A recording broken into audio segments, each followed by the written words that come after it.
Assalamualaikum warahmatullahi ta'ala wabarakatuh, and a very good morning. We'd like to proceed with session 5 today, harnessing Islamic social finance impact, investing and fund strategy to strengthen the sustainable growth. With that, the event would like to invite Datuk Seri Professor Dr. Noor Inayah Yaakob as the moderator of this session, together with the distinguished panel speakers, Mr. Shamsul Azwan Ahmad Fauzi, Dr. Sultan Amir Hidayat, Tengku Danny Mustafa, Dr. Muhammad Afzal Nizam Abdul Rashid, and Mr. Mohsin Sheikh Siho Muhammad. Please, thank you very much.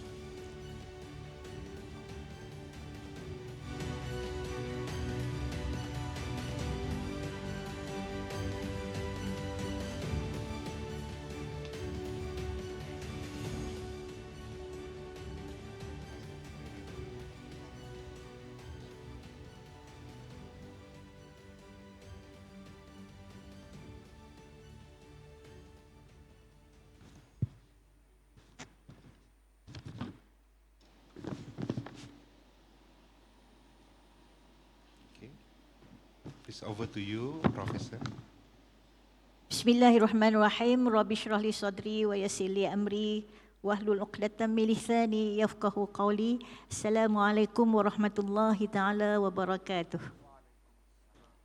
Welcome to session 5, which will be focusing on harnessing Islamic social finance, impact investing and fund strategies to strengthen sustainable growth. With me, all prominent and distinguished speakers, they will focus on and explore, at least, to see how the Islamic philanthropy will be combining with the SDG to ensure that the platform for Islamic social finance will be in a proper ecosystem, inshallah. So we have just 60 minutes, and I will reserve for the last 10 minutes for question and answers. So I will speed the session due to the time constraint. Let us start with the first speaker from, Shamsul Azwan Ahmad Fauzi, CEO of Public Islamic Bank. Please give a round of applause to Brother Shamsul.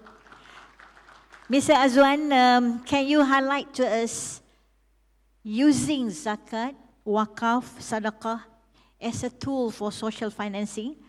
How can you see these philanthropies can serve as effective social financing model, please? Over to you. You have 5 minutes. Okay. Thank you, Datuk. Before I respond, Datuk Sri, I would like to take this opportunity to thank the organizing committee for inviting me to this event today. It's an honor to be among these good-looking panelists. I hope I'm included in the definition as well. Okay. Coming back to the question, Malaysian Islamic Bank has been experimenting with few models in tackling the social finance issue. This include zakat, wakaf, and sadaqah. All this model comes with its own set of challenges. Zakat is strictly regulated under the state religious authority, and its distribution is limited to specific categories of recipient as defined by Sharia. Wakaf is similarly managed at the state level, often with limited flexibility in how asset can be mobilized. Whereas Sadaqah, while more open as a form of voluntary charity, lacks consistency and predictability. It's based on discretion of the giver, which makes it difficult to structure around consistent funding or long-term planning. These realities present a challenge for financial institutions that aim to contribute meaningfully to social finance. The issue is not the intent. The challenge is actually lies in the mechanism. So how do we create a scalable, sustainable model that respects jurisdictional boundaries while still delivering impact? So basically, I want to share some experience at Public Islamic Bank. At the bank, we have approached this challenge not as a constraint, but as an opportunity for innovation. We have developed the Perpetuity Cash Fund model, a Sharia-compliant model, which is a perpetual financial model designed to complement state-led efforts while enabling financial institutions to play a transformative role in social development. The PCF is structured into two strategic components. The first component is the reserve fund, which act as the core perpetual fund, where the main objective is to protect the principal amount. The fund will invest in low-risk Sharia-compliant investment asset generating return that will be channeled to the second component of the fund. The second component is actually the investment fund, where innovation meets sustainability. Funds are channeled into microfinancing initiatives, particularly for student entrepreneurs and youth-led startups. This creates a virtuous cycle of reinvestment and empowerment. The investment fund can also be utilized towards charitable activities, including study grants, scholarship, and financial assistance to the underprivileged. The model is actually inspired by global best practices in endowment management, similar to how university endowment operate in the West, but tailored to Islamic principle and local socio-economic needs. It allows public Islamic to support financial inclusion without relying on traditional zakat or wakaf channel, which remain under state control. That's all, Dato', thank you. Yes, I enjoy your talk immensely, very precise. Now let's, Dr. Afdizam, continue talking about Al-Waqi', the current situation where in line of rising populism as well as protectionist policies. Don't you think we have the taring lah for Islamic social finance to play an effective role? Over to you. Thank you, Doctor. Thank you, Dr. Sri. Assalamualaikum and very good morning, everyone. Distinguished panelists and guests. I think your question, Dr. Sri, is very on point in terms of contextualizing the topic that we are trying to discuss this morning. I think you hit on the right note, considering what's happening at the moment, the populism. If you look at how the policies are being crafted in the developed world, especially in the US, it's actually a symptom that there's a high degree of inefficiencies in the economy. For instance, if you look at how the benefits of the economy is accrued to, is mostly being benefited by the capital owners. Why I say that? If you look at the data from GDP by income in the US, in 2002 or early 2000s, the compensation of employees, which essentially your wages and salaries, the share is about around 56%. And it has went down to around 50% as of second quarter of this year. And this trend is very universal. We notice similar trend in Europe and even in Malaysia. For instance, our compensation of employees now account about 33.6%. And it means that the balance is actually accrued to the capital owners. So that reflects the degree of income inequality, wealth inequality, and it's been compounded by high rising cost of living. And this breed a very profound opportunities for perhaps politicians to actually leverage on this issue. And it becomes so intoxicating because it can, leads to winning votes among the electorates because the issue at hand is very something that is close to our heart. This is where I think where the Islamic finance, especially within the realm of social finance, can actually come into play. And if I look at the 13 Malaysian plans, one of the key concepts that has been they've been trying to promote is actually the third sector that revolves around the NGOs, Wakaf, Zakat, cooperatives. So I think this is where the third sector can be the driving force for the economy at times when there's a high degree of inefficiencies. If you look at the first sector, public sector, yes, they are government.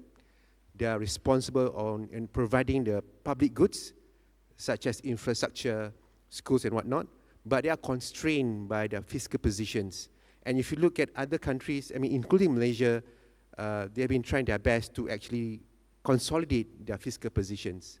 And there is another sector, obviously, is the private sector. Of course, this very much on innovation, creativity, but they are also constrained by their profit motives. So this is where I think the third sector can come in very handy, because the way they operate is actually very much and solely based on voluntary basis. So I think there's a greater role that can be played by the Islamic finance, especially in the space of social finance, where funds can be garnered and galvanized to actually become a driving force for the economy. So that's how I see it, and how it can address the gap that we are experiencing at the moment. Thank you. Right, ladies and gentlemen, please forgive me. I forgot to introduce Dr. Awzan Nizam just now. He is the Chief Economist of Bank Muamalat. Not too late, seeking your round of applause again once more time. Okay, the third one is my learned friend, Tunku Danny. Well, you are founder of MicroLeap. Please explain to us now how you see Sharia compliant P2P financing works well, and how it brings impact significantly to SMEs, please. Over to you. Hi, good morning, and assalamualaikum, everyone. So P2P financing is a regulated space, regulated by Securities Commission of Malaysia. So P2P financing is actually all about impact investing. You are directly impacting small businesses to get the funding that they need. So there is, of course, there's Sharia compliant financing, which is what we do, but there's also conventional. So how it works is that, for example, your makcik in Kuala Pilah needs 10,000 ringgit for her pisang goreng stall. She may not be able to get it from the bank because she doesn't have the right credit file that is needed for her to get the bank financing. So she would come to a P2P financing operator like us, and she may be funded by all of you. Maybe 500 people may fund her business. So we help these kind of small businesses get the capital they need to grow their business. So as a investor, we call them investors, but basically it's lending. As an investor, you are directly impacting these small businesses for them to grow and especially one of our greatest examples was a small business in Johor that was a 30-year family business and had been profitable for the past 20 years, but was not formalized as a business only but except for 2 years up to now. So the banks unfortunately said no because they needed 3 years track record. But for us and a lot of other P2P players, they need at least 6 months in operation. So we helped this small business get the financing they need. So it's all about impact and how you directly, as an investor, can help and change the social status for these small businesses. Great. A round of applause to Tunku Danny, the founder of MicroLeap. Our next speaker is Brother Mohsin Syed Sehu Muhammad. He is head of investment banking and capital markets of Islamic Oman. So once again, please give a round of applause to Brother Mohsin here because he comes all over from Oman. We want to know, how do you see Sukuk can be restructured with the link sustainability product to give more impact to the society? Over to you, Brother Mohsin. Bismillahirrahmanirrahim. Assalamualaikum. And very good morning, I still believe. Just to give a brief intro about myself, I work in Oman, but I'm Malaysian by heart. I'm Malaysian itself. So just to give a bit of story about, I'm quite indebted to Cliff, because 20 years back, this was my first Islamic conference that I ever attended, which gave me exposure to Islamic finance. So back then, I was just a student in Australia trying to do a thesis on Islamic finance. And if you guys remember, back in 2005, 2006, where all the Islamic banks in Malaysia were getting the license to become a full-fledged Islamic bank.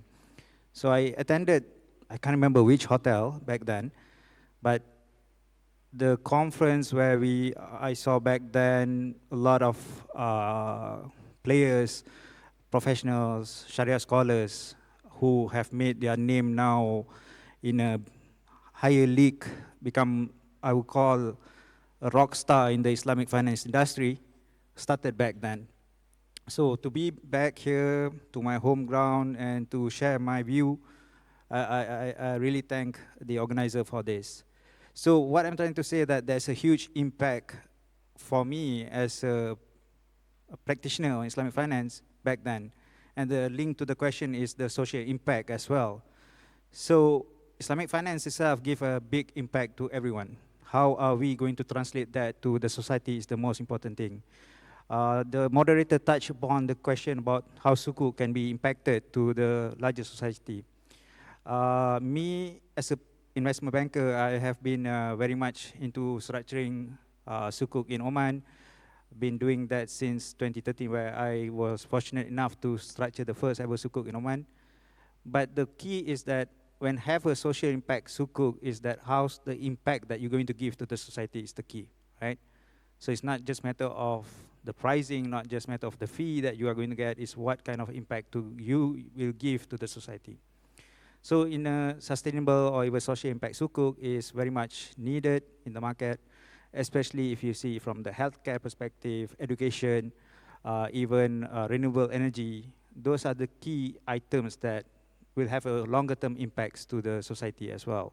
So in terms of the structuring and also giving back to the society is something that as a practitioner, as a player, and also the fund how be utilized to the society is a very key. And I will elaborate more in the future coming questions. But this is where I want to touch base on is that we have to create an impact when we are structuring a deal that we can give back to the society through a Sukuk, for example. Thanks. Thank you so much. Ladies and gentlemen, let's listen from Indonesia counterpart. Dr. Sultan Emir would like to share how Indonesia supports Islamic social finance in the context of sustainability. Over to you. Thank you, Prof. Datuk. Bismillahirrahmanirrahim. Assalamualaikum warahmatullahi wabarakatuh. Alhamdulillah wassalatu wassalamu ala Rasulillah amma ba'du rabbi shrah li sadri wa yassir li amri wahlul 'uqdatan min lisani yafqahu qawli. First of all, I would like to thank the organizer of CLIF for having me here.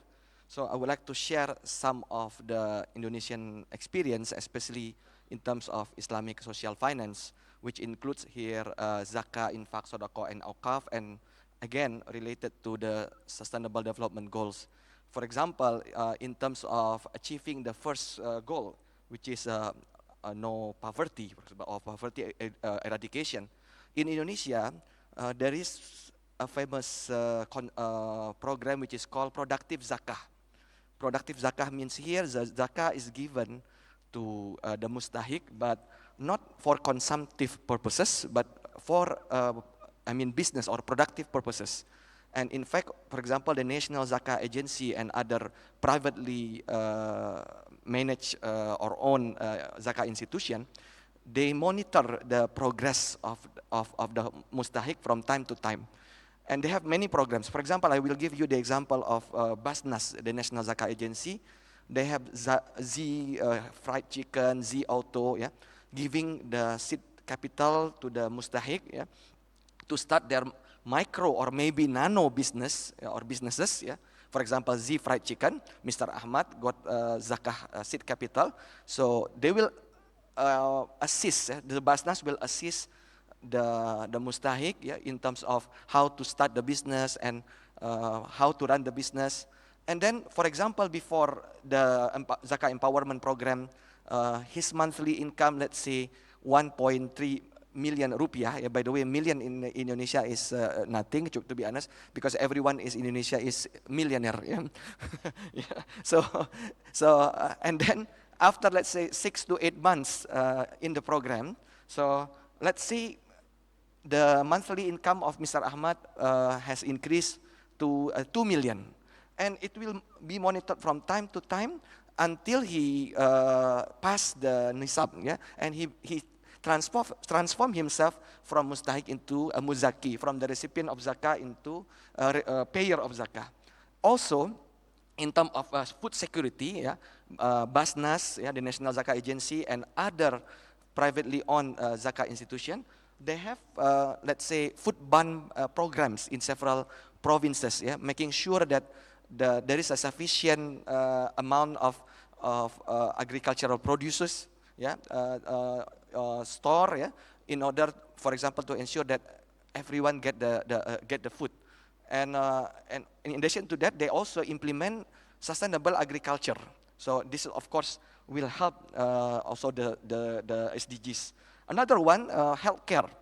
In terms of good health quality or healthcare, good quality healthcare. For example, we have Cash Wakaf Link Sukuk, in which we raise fund, which is cash wakaf, and then invested in government sukuk or sovereign sukuk, which is secure, of course, and the return will be used, for example, to finance healthcare services. And one of the notable examples in Indonesia is Ahmad Wardi Eyes Hospital, in which they give free health care services to cataract patients, and this is funded by the profit made from the Cash Wakaf Link Sukuk. And of course, for education, many people in Indonesia, they are sponsored, they got a scholarship, from Zakah institution, even until PhD levels. So of course, this creates better education. In short, that Islamic social finance promote inclusive economic growth, for example, through MSME financing, the one that I give you example, support programs related to sustainable agriculture, healthcare, and public facilities. And again, innovation in this sector in Indonesia is quite good, alhamdulillah.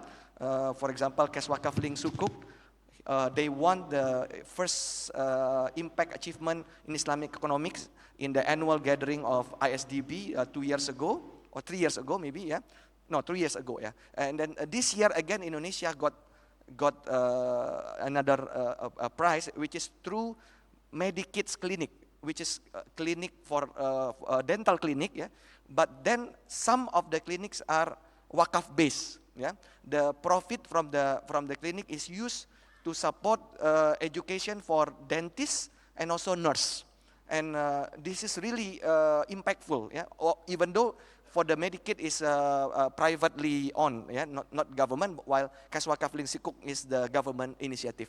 So maybe this is some examples that I can share with you, Prof. Datuk. I'll give back the floor to you. Thank you, Dr. Sultan Emir. Ladies and gentlemen, we've done first round within 25 minutes. Well done to all panelists. Now, do you want to ask question now, or I continue with round 2? I give you opportunity to use the mic over there. One punchier question from the floor now, if any. Okay, please, brother. Thank you so much. Your name, designation, and your question addressed to whom?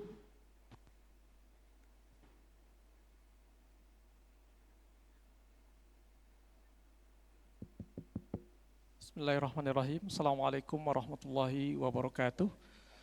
My name is Rio Erisman Armen. I'm from Indonesia, but working as a lecturer in UMS, University Malaysia Sabah, Labuan campus. So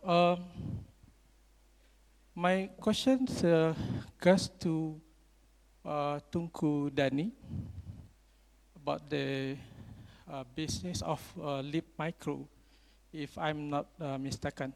So since the business has the more emphasizes to social purposes business, and you connect between the investor directly to the recipient, directly to the user of the fund. Can you explain to us how the business your business work in terms of the protection of the investor funds, and also the sustainability, business sustainability? Because many times that we found micro enterprises have many issues in their business, not only about the production, but how to channel the product, how to market the product. So how your business work in terms of these two things. Thank you. Jazakallah. Tunku Danny, over. Thank you. Yeah. So so MicroLeap, as I stated before, is a Shah compliant P2P financing platform, and we are regulated by the Securities Commission. So how it works is that we allow investors to directly invest or lend to these micro businesses. And yes, you are right. It is more risky than lending to a larger SME, for example. But we do the credit checking on behalf of all the investors. So for the micro side, because the credit file is quite thin, we use alternative credit evaluation. So we use psychometric testing on these small micro businesses. So most of these micro businesses are sole propriety businesses or enterprise. So they will have one person who is the main driver of the business. So they will have to take a psychometric test, which is 20 questions. It is a third-party provider that we use. And from those 20 questions will give us a credit of low, medium, of high risk of the availability of them to repay the financing. So that feeds into our credit risk algorithm, which takes into account the number of years the business has been in production, the financial statements, the P&L. That all feeds into our credit risk algorithm, and it will come up with a low, medium, or high risk. And if it's low, medium, high risk, will commensurate with the profit rate that the business will have to pay per month. We use commodity murabaha as our Shah compliant principle. So based on that, investors can then have a view: do they want to invest or lend to this business, depending on the risk rating. Also, on our platform, we'll tell you a bit of a Q&A on what the micro business does, how much revenue they're making, a little bit on their future plans and how they want to grow. And then you will put in minimum of 10 ringgit up to as many as you want. So we have a lot of partnerships, not just the retail guys, much as yourselves. We also have partnerships with government agencies to help these micro businesses, but also help the SMEs as well. For example, we have collaborations with SME Corp, where they have given us 70 million ringgit to help fund SMEs through our platform. We also have partnerships with Teraju, which helps Bumiputra businesses on our platform. So they've given us an allocation of 40 million ringgit. So this kind of collaborations with these government agencies will help these micro and small medium enterprises get the financing they need. Thank you. Okay, thank you, Tunku Danny. Now I come back to CEO of Public Islamic Bank, Mr. Azwan. What about the AI technological development? How do you see this intervention? Then continued by Dr. Afzal Nizam talking about your solution, being chief economist, your solution to the income gap as well as cost of living. You continue straight away after Brother Azwan. Thank you so much. Okay, thank you, Dato'. Again, just want to touch a bit on AI. It seems to be a pretty hot topic nowadays. The stock market pun pretty hot on AI stocks. So before I start talking about AI, I think one of the biggest barrier in social finance is a term I would call information asymmetry. So basically, financial institutions such as Public Islamic Bank, we operate in a very structured manner in a very formal economy. So meaning to say we serve customer who has documents. They have their payslip, they have their tax document, they have their bank statement, because that's how bank needs to operate, because we process thousands and thousands of applications every day. So for us to go down to the marketplace and talk to every individual borrower, it might not be so practical. So again, we are limited to servicing customer who has all the supporting document, something that we can actually take evidence from. However, in order to provide funding opportunities to the underserved market, basically gig workers, you talk about micro entrepreneurs, you talk about young student entrepreneur who's just started their career, those kind of things. Without having this official document, it's quite difficult for the current conventional banking structure to actually operate. So in order to solve this issue, basically what we need to do is actually to look at technology to solve this problem. So AI comes in very handy.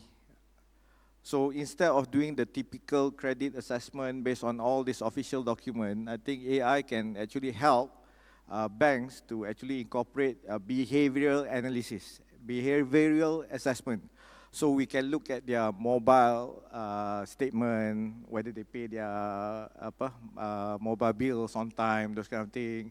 We can look at their, we can look at their social media, online platform, what do they say in their social media, those kind of things. I think this would actually create a new way of assessing these customers. So behavioral assessment, preferences of this customer may be taken into consideration. And in order to generate this new credit assessment, we need AI to actually assist us to get this done.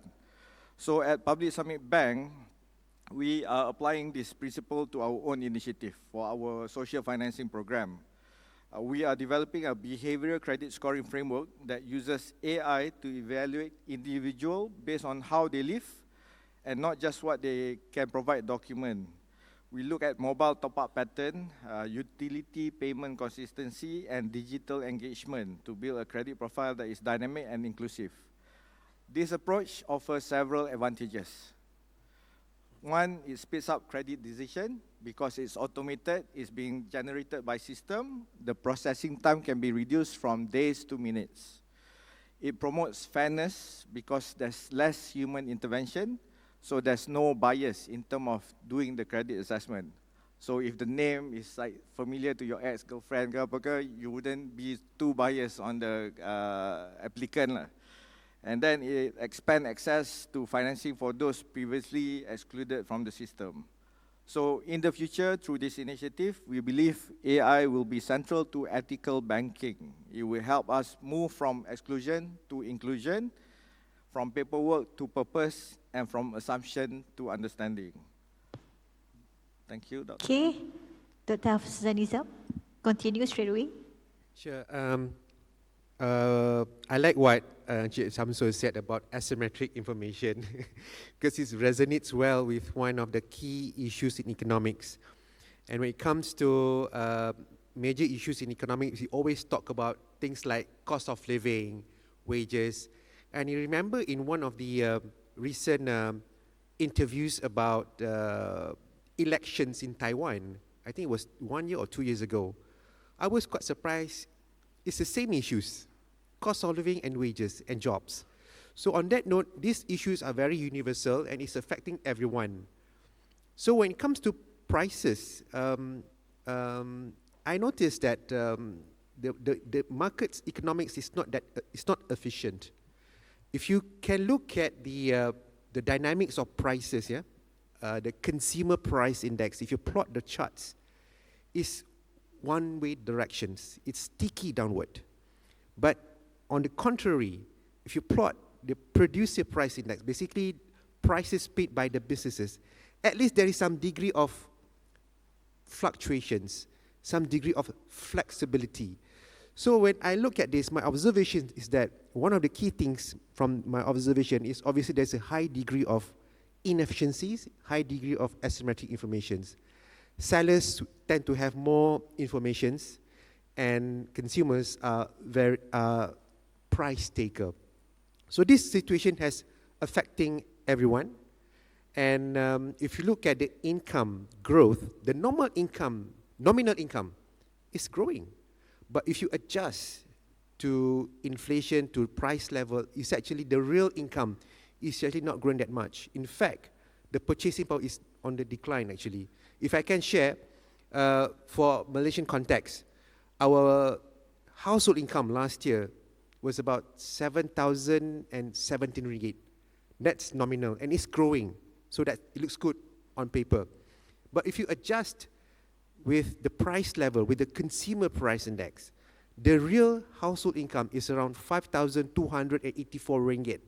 And the gap between the nominal and real income is widening.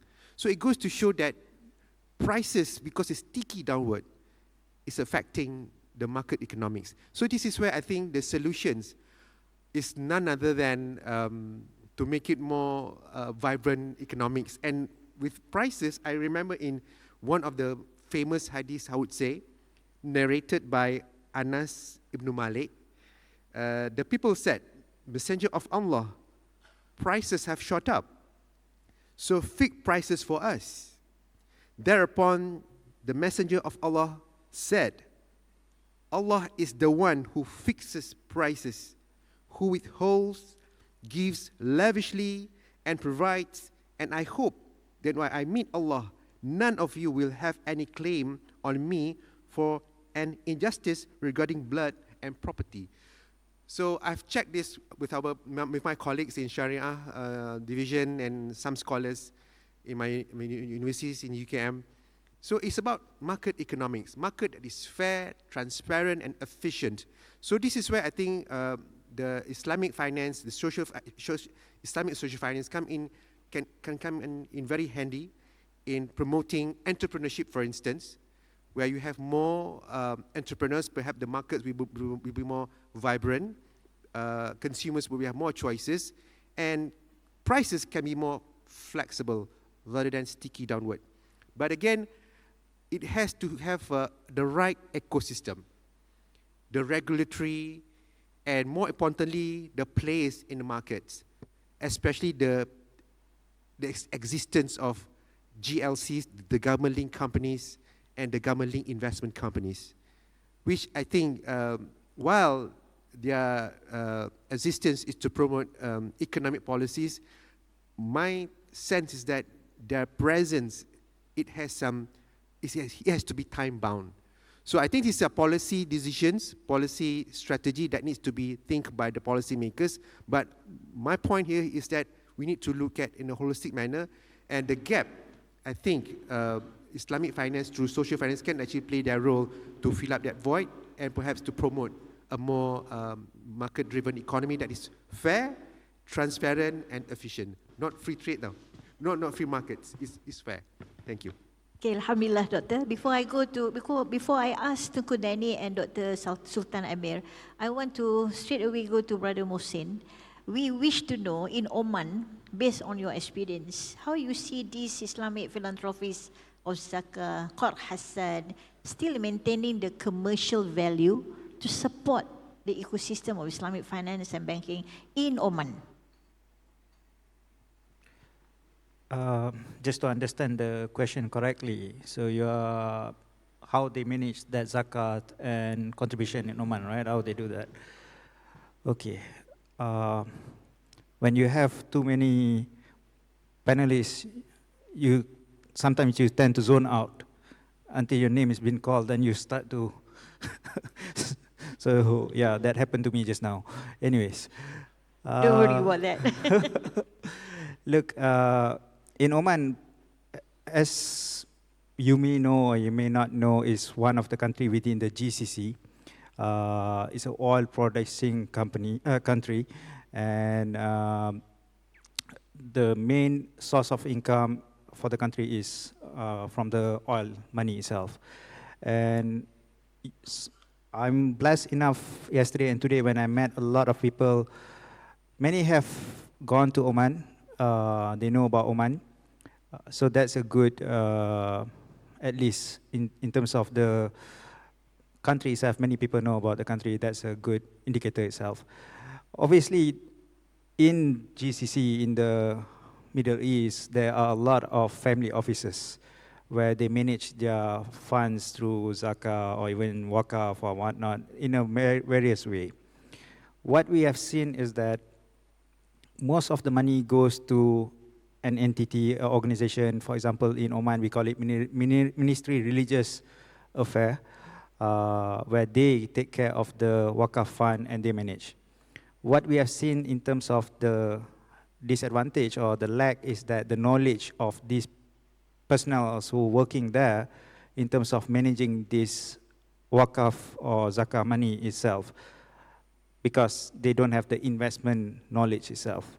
So this is where the likes of banks and other institutes comes to the picture to assist them. There are a lot of inclination whereby where they are going to use this money for, and we have seen is mainly, if we see previously it's all about building mosque, masjids, keep on building masjid and masjid. And in Oman, if you drive between 500 meter to 1 kilometer, you can see mosque, masjids, right? So even you have this masjid, yes, it's mashallah, it's a good thing to do, but there's a maintenance of the masjid that you need to take care, whereby the electricity that you need to pay as well. So this is all the wakaf money to be used to that. But again, many family offices and also entities that they are looking to enhance this money to much more better impact to the society. The such of like building schools, building hospitals and whatnot. And when it comes to school itself, so I'm just linking in terms of how Oman have done it, and so what need to be done, regardless either Oman or Malaysia or whatsoever. One thing that I can see that a lot of people when say wakaf, okay, they are using it to do school, for example, giving education. But one thing that need to be really focused on is, for me personally, I think schools for the autism kids, right? It's very much not there at this point of time. And people also still trying to understand what's autism on a very global view. So school for autism kids will definitely help a bigger society in terms of going there.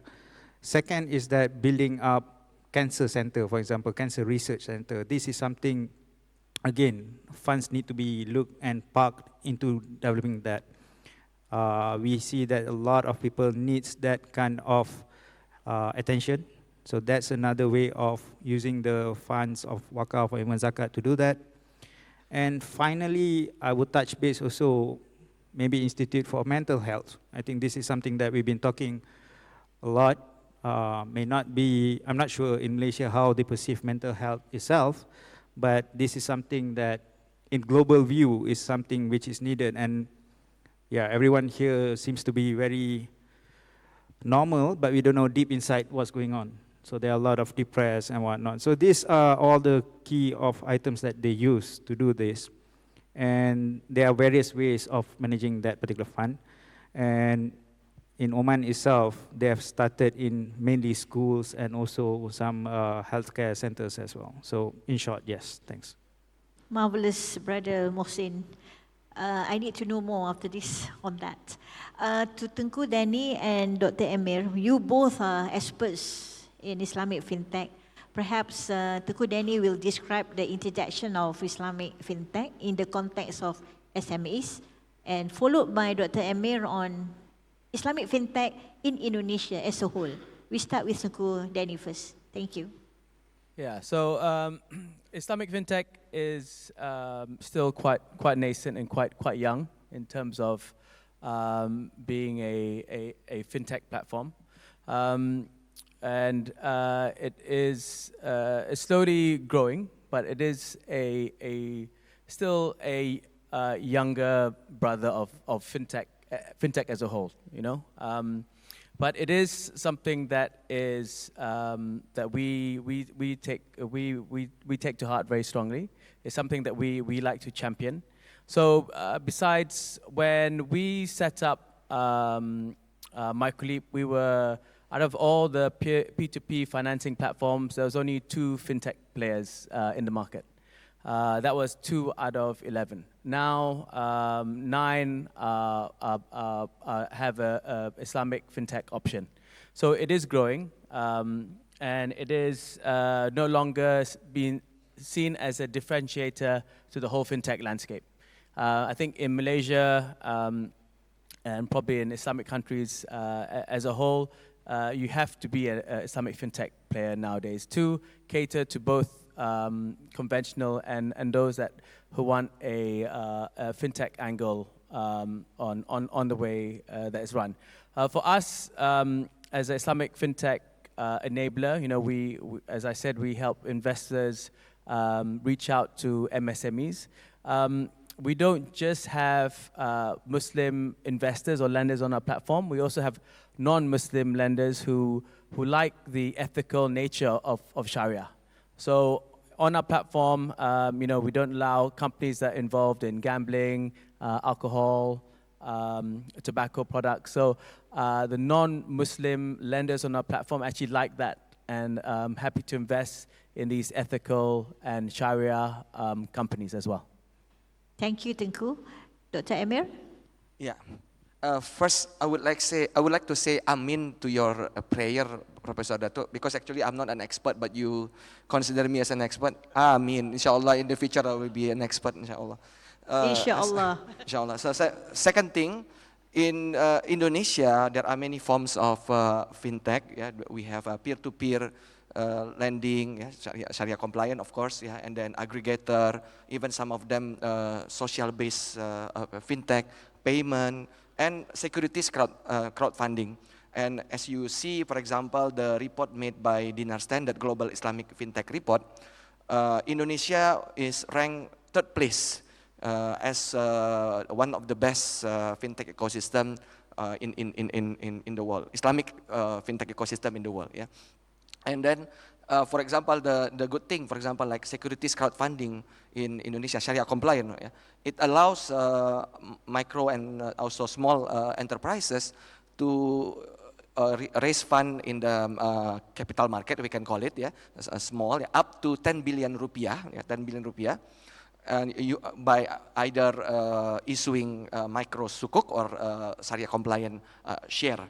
And this has helped a lot of MSMEs in the country. Yeah, and of course, as you know that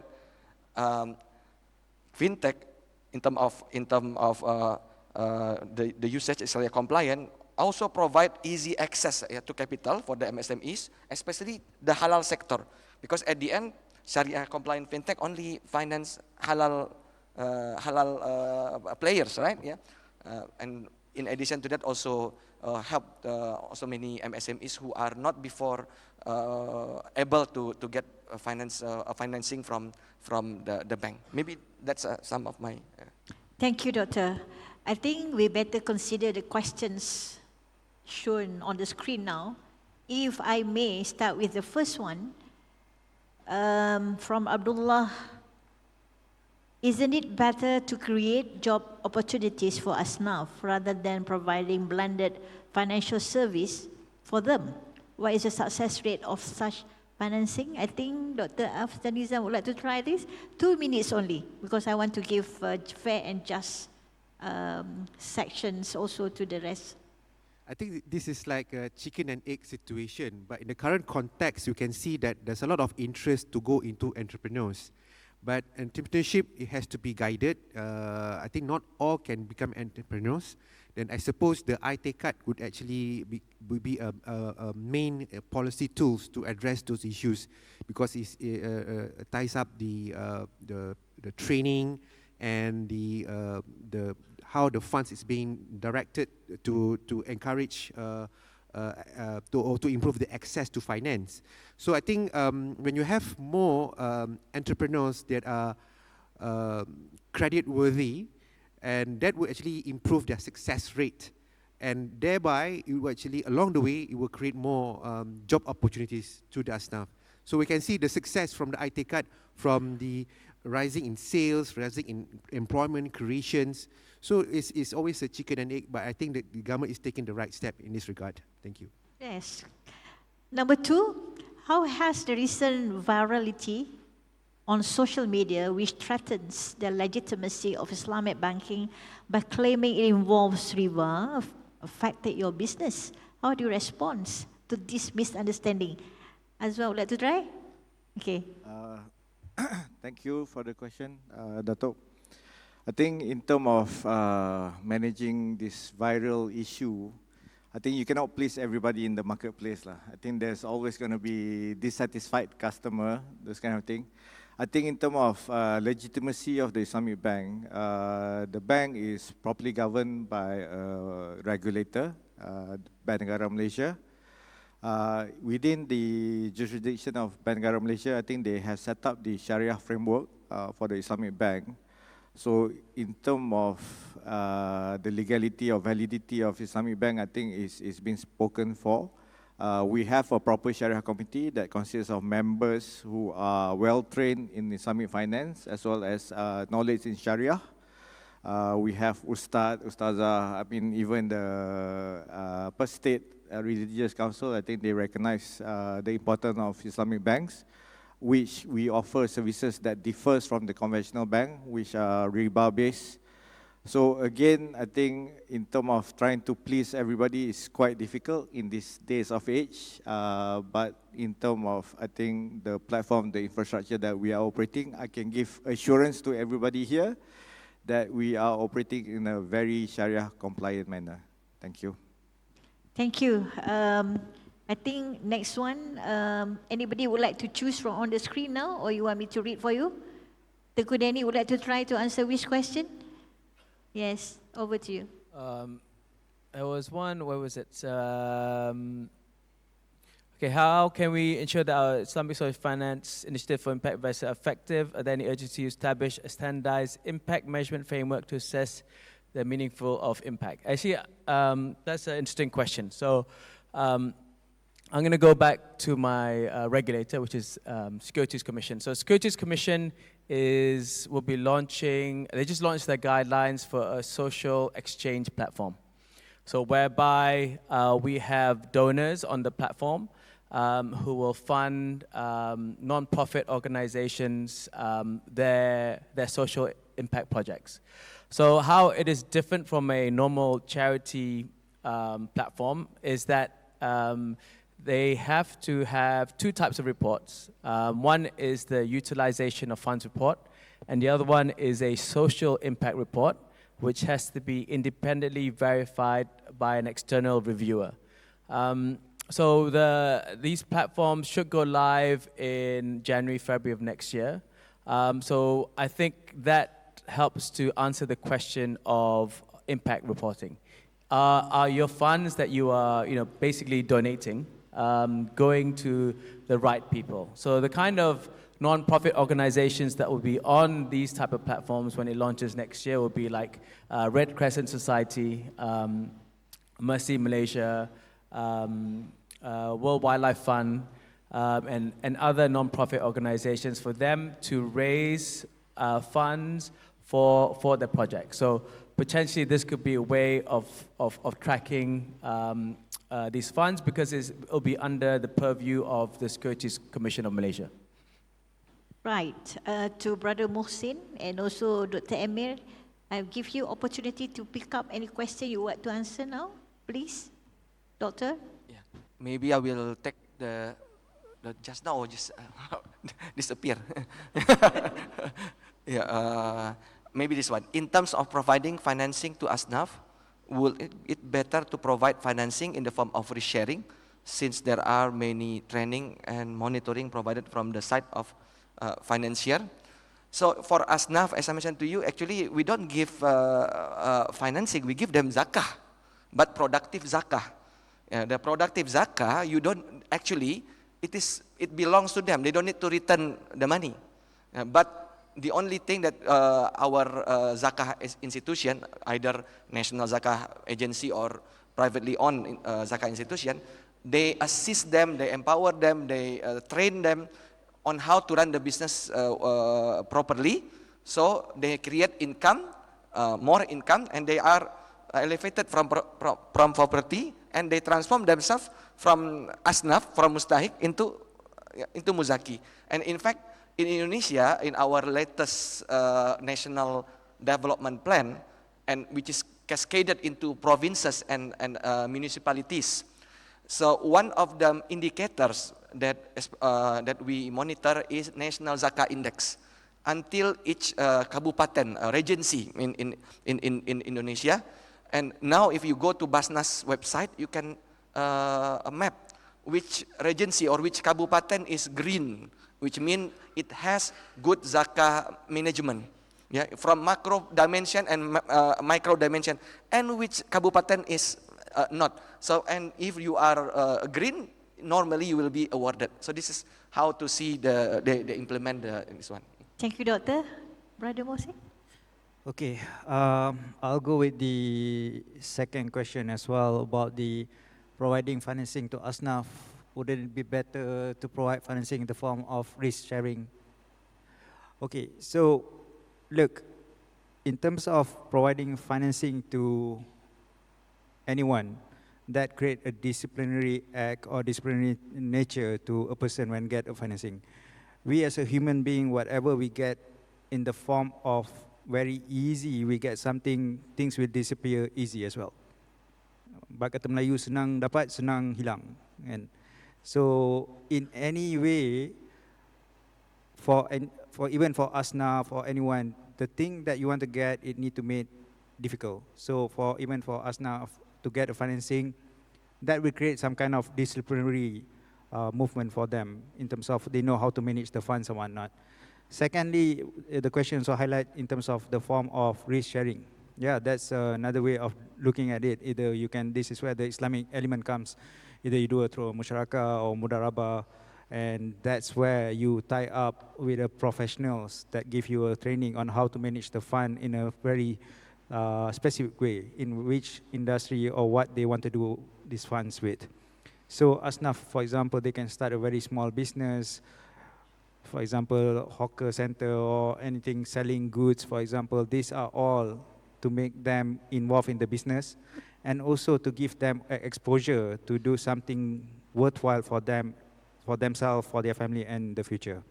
So in short, it's a mix. Definitely you can do all these things, but guidance also need to be provided to this community as well, so that things will be managed in a proper way. So that's, in short, my answer. Thank you. Okay, we have about 2 minutes left. Can each one of you, my dear learned panelists, in one sentence conclude your presentation? I start with Hazwan. One sentence. Okay. I think in order to summarize how Islamic Bank should approach social finance, I think I have 3 words. Innovate, motivate, and evolve. Right. Good. So if I can just expand a bit, innovate means that we got to continue improve ourselves, find new way on how to solve our gaps that we have. So that is a continuous process. Motivate, we shouldn't be resting on our laurel. You know, we always need to motivate ourselves, not the customer, ourselves, to improve things. And evolve is always finding new ways to do things. I give a simple example. The Prophet, when he started banning alcohol intake, I think before he actually provided a total ban, he started off saying that you shouldn't take alcohol before you pray. So it's an slow evolution. You make betterment of things by slowly evolving, because you don't want to shock the system. Because the Arabs back then, they were drinking away, you know, at all occasions. But in order to improve things, things need to be subtle. So that's the lesson I learned. So I have to stop you. Thank you so much. One sentence, but you give me one chapter. But that's great. Thank you. Okay, Dr. Afzal Isam. I think we need to have perseverance and do the right thing. I think iTakeCard statistics would actually can vouch to that. If I can read some numbers from World Bank reports on iTakeCard, the number of micro entrepreneurs in 2021 was just 172, and now in 2024 is 9,684 micro entrepreneurs. Financing disbursed, just last one, 2.2 million in 2021, and in 2024 is already reaching 53.7 million. So Alright. it says a lot about our efforts towards social finance. Thank you. Okay, great news on that. Tunku, please. Yes, thank you. So, social finance, impact investing, it's all about doing good. And we, as Muslims, should continue to do that, to do good things and help people less fortunate than us. So, please, everyone, continue to think about social finance and think about impact investing. Okay. Thank you. Okay, very short and concise, Dr. Emir, then followed by Brother Mohsin. Yeah. At this prestigious forum, I would like to urge and encourage myself and all of you that we know that for us, it's not only about how to manage well in this world. There is wealth management in this world, but remember, we have afterlife wealth management. And one of them is offered by Islamic Social Finance, which is Waqaf. And at the moment, Waqaf is very easy. Yeah, you don't need to be rich to be a Waqif. There is cash Waqaf. So after this forum, I hope everyone, including myself, we will prepare for this afterlife wealth management. Okay, Brother Mohsin, you are ready with the mic now. Okay. I've been speaking in GCC in this kind of forum in English, so I just want to close with bahasa Melayu kalau boleh ya. I mean, our topic has been on the impact and social wakaf. So apa-apa kita buat kalau janji hati ikhlas, bersih, insyaAllah things will happen in a good way. Thank you. Assalamualaikum. Right, ladies and gentlemen, with that, we end our forum and thank you so much for your patience. Assalamualaikum warahmatullahi ta'ala wabarakatuh. Wa ilal liqa, till we meet again. Thank you so much, everyone. Thank you, Datuk Seri, and all distinguished panelists. I would like to invite Mr. Alif Ridwan Yusof from Hisham Sobri Kadir to come up the memento as well as a group photo together with all the distinguished panelists and moderator. Thank you.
Thank you very much.